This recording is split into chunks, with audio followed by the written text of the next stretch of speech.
Selamat pagi. Pada hari ini kita akan belajar tentang bagian assembling mengenai analisa kuantitatif. Yang dimaksud dengan analisa kuantitatif adalah kegiatan meneliti kelengkapan isi dokumen rekam medis yang dilakukan oleh bagian assembling dengan memperhatikan 4 komponen. Yang pertama ada telaah data demografi, yang kedua ada telaah bukti rekaman, yang ketiga ada telaah keabsahan bukti rekaman, dan yang keempat ada telaah tata cara mencatat. 4 komponen ini akan saya jelaskan masing-masing pengertiannya. Yang pertama, telaah data demografi, yaitu memeriksa kelengkapan isi meliputi nama, alamat, jenis kelamin, dan lain-lain yang berkaitan dengan data demografi. Pada saat melakukan review kelengkapan isi pada masing-masing formulir, kita memperhatikan 4 komponen. Yang pertama tentang telaah data demografi. Jadi diperhatikan untuk pengisian nama, alamat, dan jenis kelamin. Misalnya pada form ini, nama, nomor rekam medis, tanggal lahir, jenis kelamin, apakah ada yang tidak sesuai. Kemudian yang kedua ada telaah bukti rekaman. Jadi yang dimaksudkan adalah misalnya seorang pasien ini menderita hipertensi, maka harus ada pemeriksaan yang berkaitan dengan kasus hipertensi, misalnya saja pemeriksaan tekanan darah atau tensi. Yang ketiga ada telaah keabsahan bukti rekaman.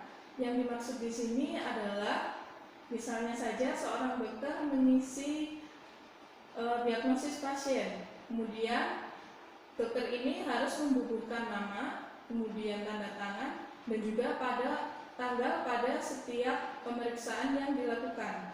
Yang keempat ada telaah tata cara mencatat. Telaah tata cara mencatat ini ada 3. Yang pertama yaitu tata cara koreksi. Jadi apabila terjadi suatu kesalahan dalam penulisan, maka tidak boleh di-stipo ataupun dicoret yang tidak dapat dibaca kembali.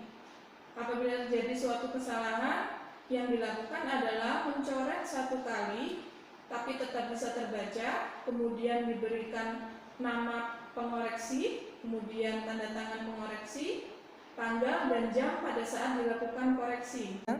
Tentang telaah tata cara mencatat, jadi dia tata cara koreksinya kurang tepat. Jadi tidak dilakukan coret 1 kali, tetapi dicoret sehingga tidak begitu jelas apa yang tertulis di sini. Jadi seharusnya dicoret seperti ini 1 kali, kemudian diberi nama pengoreksi, kemudian tanda tangan, dan tanggal pada saat melakukan koreksi. Kalau perlu diberikan juga jam pada saat dilakukan koreksi.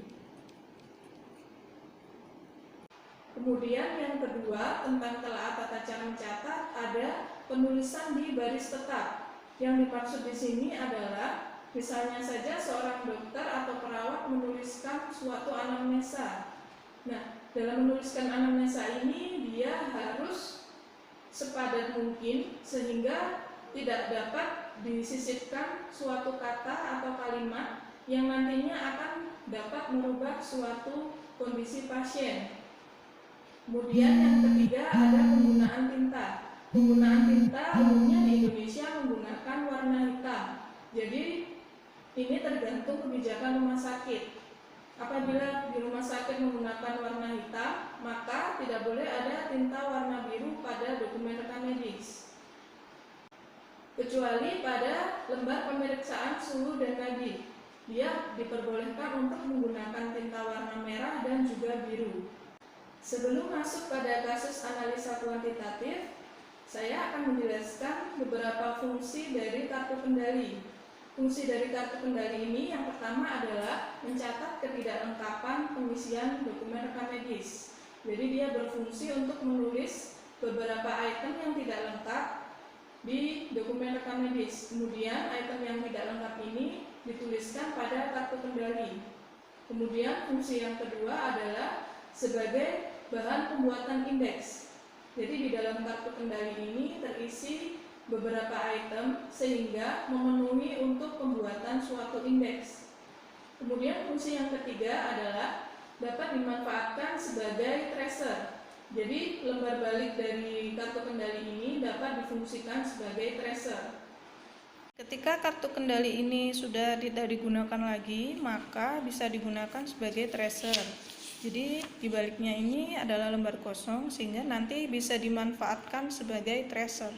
Kemudian fungsi yang keempat adalah sebagai penanda dokumen rekam medis untuk dilengkapi oleh unit yang bersangkutan. Maksudnya di sini adalah pada kartu kendali ini nanti digunakan sebagai tanda bagian mana yang tidak lengkap sehingga unit yang bersangkutan nanti dapat melengkapi item yang tidak lengkap tersebut. Baiklah, selanjutnya akan kita tampilkan kasus sebagai berikut.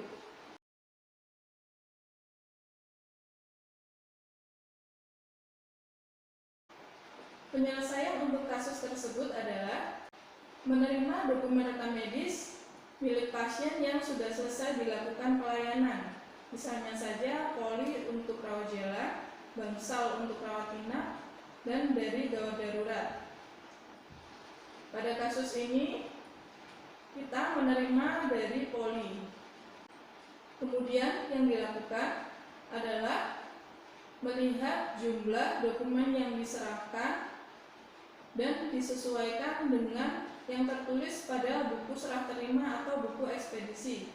Misalnya kita menerima 5 dokumen, kemudian kita teliti pada buku ekspedisi, harusnya tertulis juga 5 dokumen. Apabila sudah sesuai, maka kita bisa menandatangani buku ekspedisi tersebut. Kemudian langkah yang ketiga adalah meneliti kelengkapan dari masing-masing formulir dengan menggunakan 4 komponen tadi. Pada saat melakukan review kelengkapan pada isi formulir, digunakan 4 komponen. Yang pertama telah ada data demografi. Jadi kita periksa data demografinya apakah sudah lengkap atau belum. Nah, misalnya pada RM07 ini terjadi kesalahan. Jadi ini ada pada komponen yang keempat tentang telaah tata cara mencatat. Kemudian pada telaah keabsahan bukti rekaman, nah kita lihat pada RM03 ini tanggal perawatan sudah ada, kemudian tanda tangan sudah ada, tetapi tidak ada nama yang melakukan pemeriksaan. Kemudian langkah yang keempat adalah mencatat ketidaklengkapan tersebut pada kartu kendali sebanyak rangkap 2. Sehingga ketidaklengkapannya kita tulis pada kartu kendali. Yang pertama tadi ada nama dokter yang tidak lengkap, kemudian ditulis pada RM03, selanjutnya pada RM07 tentang tata cara koreksi tanggal lahir. Nah, untuk item yang lain dilengkapi sehingga nantinya dapat digunakan sebagai bahan untuk membuat indeks.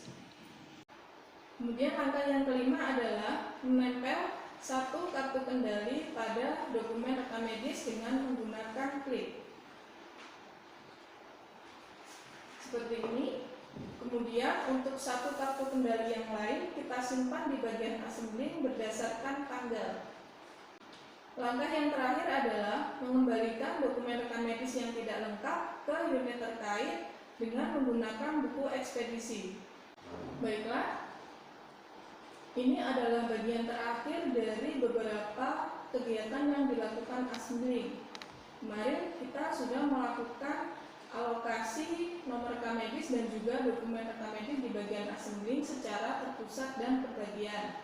Dan pada hari ini kita telah melakukan analisa kuantitatif terhadap dokumen rekam medis. Jadi 3 hal ini adalah yang dilakukan oleh bagian assembling. Kemudian untuk laporan dan informasi yang dihasilkan oleh bagian assembling adalah yang pertama yaitu laporan mengenai penggunaan nomor rekam medis. Laporan mengenai penggunaan nomor rekam medis ini bisa kita lihat pada catatan penggunaan nomor rekam medis.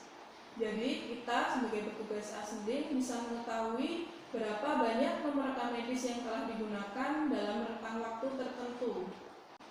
Kemudian yang kedua adalah laporan penggunaan formulir rekam medis.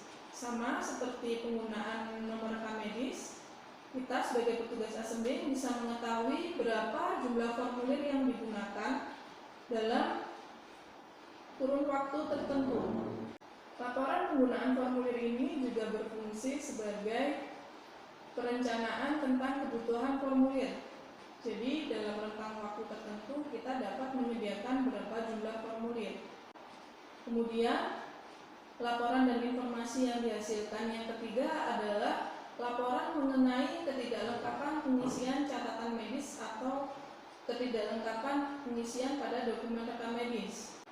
Kemudian laporan dan informasi yang dihasilkan yang terakhir adalah laporan mengenai ketepatan pengembalian dokumen rekam medis. Jadi yang dimaksud di sini adalah pada saat kita telah melakukan analisa kuantitatif, kemudian mengembalikan dokumen rekam medis ke unit terkait, maka kita menghitung berapa lama dokumen rekam medis tersebut ada di unit terkait.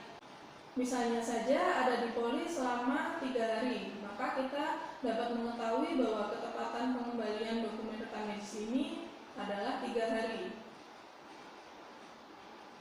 Kemudian untuk unit terkait dari bagian assembling adalah yang pertama ada TPP atau tempat pendaftaran pasien, baik rawat jalan, rawat inap maupun rawat darurat. Nah, di sini keterkaitan antara bagian assembling dengan bagian TPP adalah dalam hal pengalokasian nomor rekam medis dan juga dokumen rekam medis. Kemudian unit terkait yang kedua adalah poli, bansal, ataupun IGD. Hubungannya adalah tentang pengembalian dokumen rekam medis setelah pasien selesai dirawat. Kemudian hubungan yang kedua adalah apabila ada beberapa item yang belum lengkap, maka kita mengembalikan dokumen tersebut kepada unit yang bersangkutan. Unit yang ketiga yang terkait dengan bagian assembling adalah coding dan indexing. Keterkaitan antara coding dan indexing dengan bagian assembling adalah pada saat dokumen rekam medis ini sudah diteliti tentang analisis kuantitatifnya, maka dokumen ini diserahkan ke bagian coding indexing untuk dilakukan pengkodean. Unit terkait yang keempat adalah bagian analisa dan reporting. Keterkaitannya adalah tentang penyerahan sensus harian rawat inap ke bagian analyzing reporting. Unit terkait yang terakhir adalah bagian filing. Keterkaitan dengan bagian filing ini adalah dalam hal misalkan pada bagian filing ini terdapat map yang rusak, kemudian bagian filing meminta map tersebut ke bagian assembling. Demikian pertemuan kita hari ini, semoga ilmu yang telah didapat bermanfaat. Sekian, selamat pagi.